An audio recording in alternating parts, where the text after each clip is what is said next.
Pemerintah akan menggelar teks amnesti jilid 2 atau program pengungkapan sukarela pada 1 Januari 2022 sampai dengan 30 Juni 2022. Ya, pemerintah memastikan ada dua kebijakan yang diatur dalam program pengungkapan sukarela.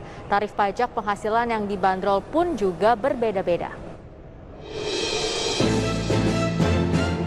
Pemerintah akan menggelar teks amnesti jilid 2 atau program pengungkapan sukarela pada 1 Januari 2022 sampai dengan 30 Juni 2022. Agenda ini tertuang dalam Undang-Undang Nomor 7 Tahun 2021 tentang harmonisasi peraturan perpajakan. Pemerintah bahkan telah menerbitkan aturan pelaksana PPS dalam Peraturan Menteri Keuangan Nomor 196 Tahun 2021 tentang tata cara pelaksanaan program pengungkapan sukarela wajib pajak. Pemerintah memastikan ada dua kebijakan yang diatur dalam program pengungkapan sukarela. Tarif pajak penghasilan yang dibanderol pun berbeda-beda. Kebijakan pertama yakni untuk wajib pajak peserta teks amnesti 2016-2017 lalu yang belum mengungkapkan harta per 31 Desember 2015, kebijakan ini berlaku untuk wajib pajak badan maupun wajib pajak orang pribadi.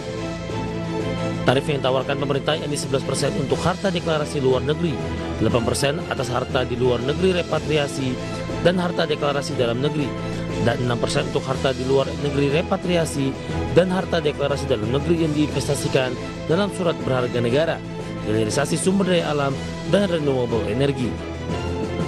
Untuk kebijakan kedua yang untuk wajib pajak orang pribadi atas harta perolehan tahun 2016 sampai dengan 2020 yang belum dilaporkan dalam surat pemberitahuan tahunan 2020. Tarif yang diberikan dalam kebijakan 2 antara lain 18% untuk harta deklarasi luar negeri, 14% atas harta di luar negeri repatriasi dan harta deklarasi dalam negeri, dan 12% untuk harta di luar negeri repatriasi dan harta deklarasi dalam negeri yang diinvestasikan dalam SBN, hilirisasi SDA, dan renewable energy. Pemerintah berharap wajib pajak dapat mengikuti program pengungkapan sukarela karena memiliki banyak manfaat untuk wajib pajak. Di antaranya terbebas dari sanksi administratif dan perlindungan data, bahwa data harta yang diungkapkan tidak dapat dijadikan sebagai dasar penyelidikan, penyidikan, dan atau penuntutan pidana terhadap wajib pajak. Jakarta, Tim Liputan, Alex Chen. Ya, sementara itu kalangan pelaku usaha menyambut baik persiapan program pengungkapan sukarela atau PPS yang akan dilaksanakan pada awal tahun 2022. Wakil Ketua Umum Apindo Suryadi Sasmita menilai tarif PPS yang diterbitkan pemerintah diakui akan memberikan keuntungan dengan fasilitas investasi surat berharga.